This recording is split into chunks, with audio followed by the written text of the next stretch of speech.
Peace and blessings, family. I'm Yusef Salaam, and you're locked in with the Hood Journals. You know what it is.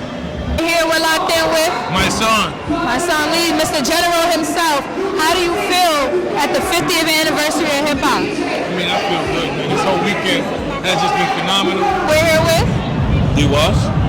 And Supreme ETAD from the legendary Cold Crush Brothers, and we are here at Hip Hop Boulevard, Cedric Avenue, where it all began, and we're doing a festival here to celebrate the 50th anniversary of hip hop.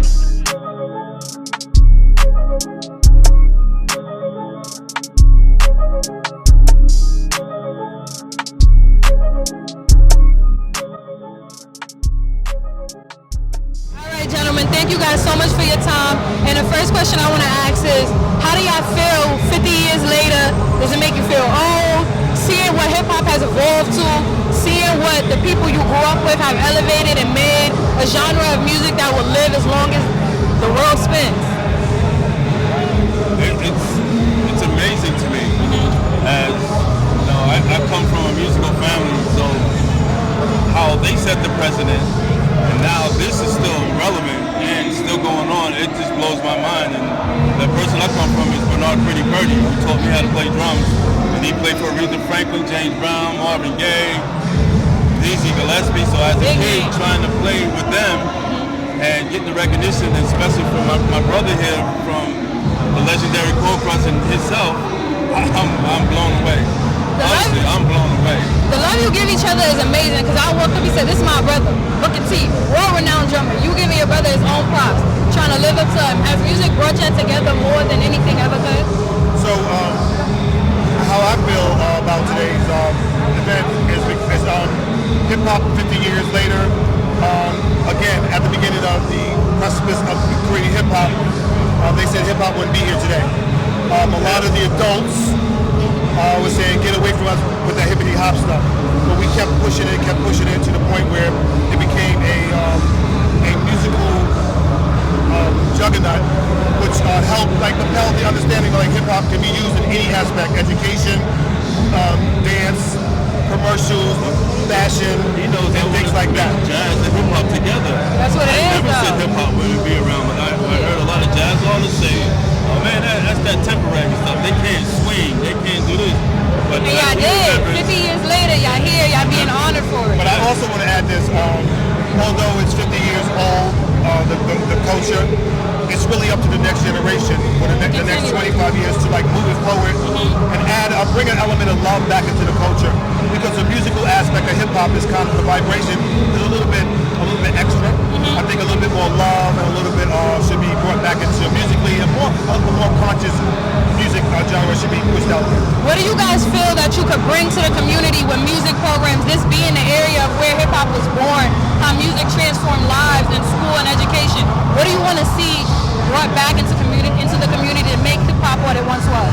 Well, I think that it's really, I can say what I do in the community presently. So I do a program called Hip Hop Heals, Healthy Eating and Living in School. It's a calorie literacy program where we go around to all the 5 boroughs. We use audio response devices to educate kids on making healthy choices. So that is happening now. So is there anything else you think that we could integrate? Yeah, as a musician, I also want to teach the kids how to be musicians. You guys are too young to know that they put on a show. They can sing and harmonize and rap. And dance on it too. And dance to music. To music, just not beats. So he can do it to beats. So I would like to show the kids that you can still play instruments and be an artist at the same time. You just don't have to only be a DJ or an MC, but you can be all of that, and an MC and a DJ and a drummer or a sax player or a bass player. That's what I would like to bring. In the spirit of the 50th anniversary, what's one gem y'all just want to leave with the future? Just one word, one phrase, one saying. What y'all would tell the future generations of hip hop? Push. Push. If you show love, you get love. You know, I came from Yankee Stadium to come here. You know, I was born and raised 5 blocks away from here, so this is like a family. family reunion. This is heritage. Like a little block This is party. culture. Yeah, this is exactly a block party. Now you walk This is- down, this is how it see used to be people with back the in days. chairs. Back in the days, we had block parties on the same block. It used to be just like this. So this is like reminiscent, and it's it's nostalgic for me. It's showing that the community can be what it once was. That's right. How do you feel about hip-hop in the future? Because a lot of people I've spoken to have felt like hip-hop is starting to fizzle out. It's not being as long and strong as they once wanted to be. I think everything has phases, right? I think hip hop is going through a phase of trying to redefine itself. You know, children, not really children, but youth are rebellious, right? So they rebel against the old ways and they rebel. But sometimes when you realize that the old ways are really the most effective ways, you know, you catch on. So I think hip hop is going through a phase of where it's trying to redefine itself, but I think it's going to find itself To come its way back? back to its substance. Yusef Salaam, one of the formerly known members of the Central Park Five. Now we're known as the Exonerated Five. Better let them know. Yes, indeed. Yes, indeed. And we're here at the 50th anniversary of hip hop. I see you have your own setup going on where you're interviewing individuals. If you want to tell us how you feel about being here today, what hip hop has contributed to your life. My God. You know, hip hop, 50 years later, there was always a message in the music. There's always music in the message. Hip hop is the outgrowth of the griot and the jelly of Africa. Oh, yeah. It is the reality that allows us to be, because we are hip hop. Literally, we are the children that they forgot about. And this is what we created, a new art form. Undeniable. I don't get no better than that. I'm West African myself from Guinea and Mali, so I know all about the Jalis and everything. Oh, yes indeed, yes indeed. All right. So now that you're here, what do you feel about the new generation of music? Because drill, I know you heard of drill rap, is being cracked down and seen at a violent wave of music, and people are saying it's destroying the streets. But it's the same thing people said about hip hop 50 years ago. It's temporary. It's the hippity hop. It's dangerous. Get it out of here. You know, the thing about it is that hip hop has always been the tool that sparked knowledge and creativity in people's minds. They know this. This is one of the secrets of spirituality.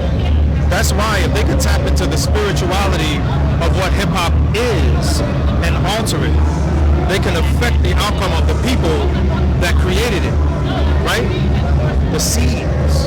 And so here it is, we've been given a devaluation of life, a low perspective of our own selves. And if we can't see our own humanity, you gotta remember, we all come from a culture where we were to see every woman as if she could be our mother, our daughter, or our mother, daughter, or sister. And we also are coming from a culture that we see every male as if he could be our brother, our son, or our father. Automatically that puts a certain level of respect out there.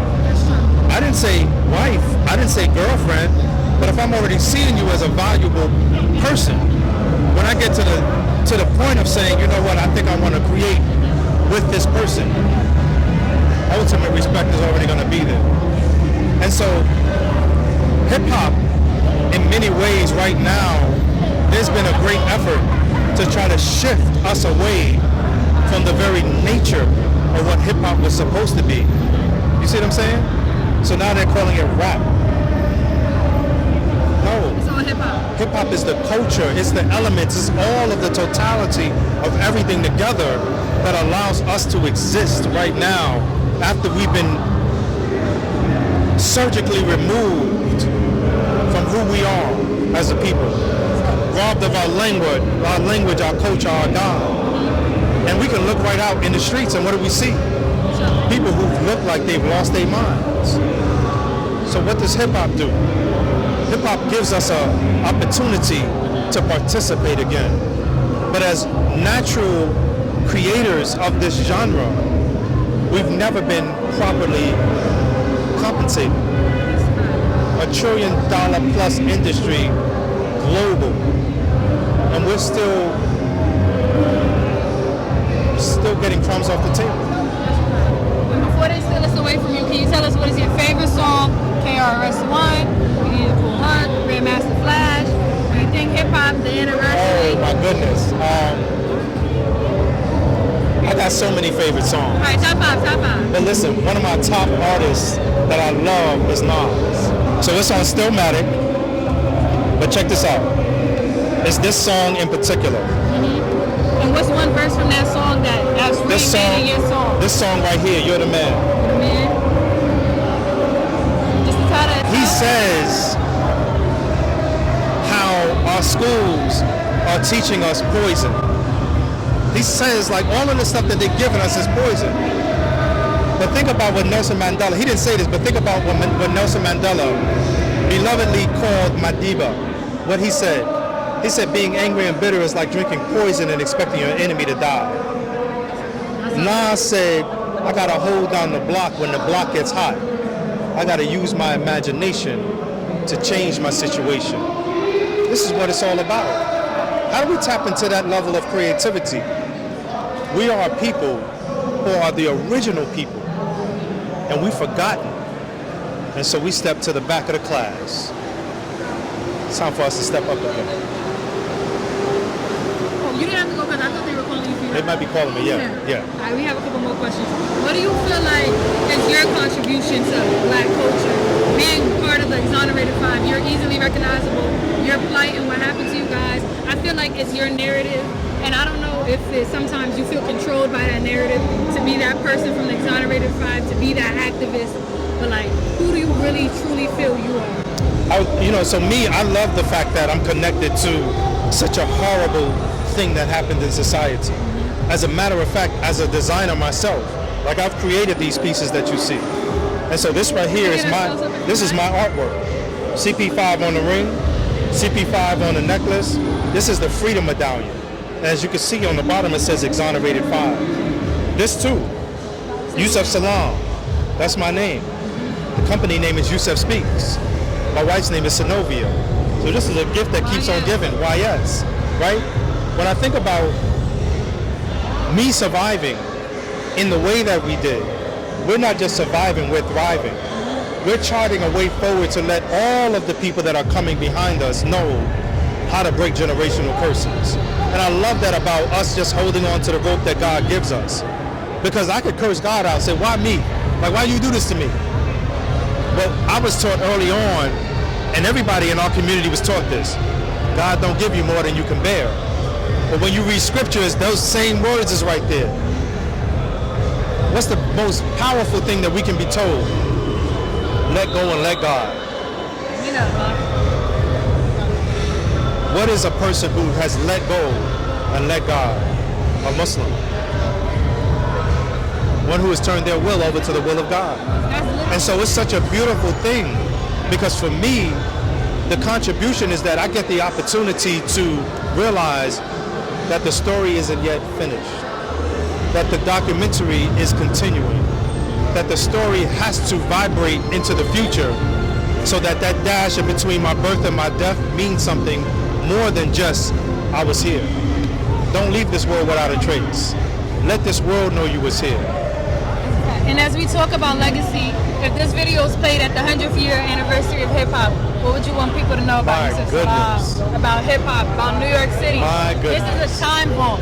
This video will be here long after we're all gone. I love it, because we're talking about the archives. We're talking about the fact that we know that we can peer into the future, and we have to project ourselves into the future. What I say is, let's get ready for the next 100 and more. Not just of hip hop, but of our own lives. Allow ourselves to project ourselves into the future, because the greatest part of reality that we have never tapped into is, if we can't see it, we can't be it. So if they show you a low valuation of self and you believe it, you never become who God created you to be. Like Nas said, use your imagination. You got to use your imagination. You got to get in on the watch though. That's it.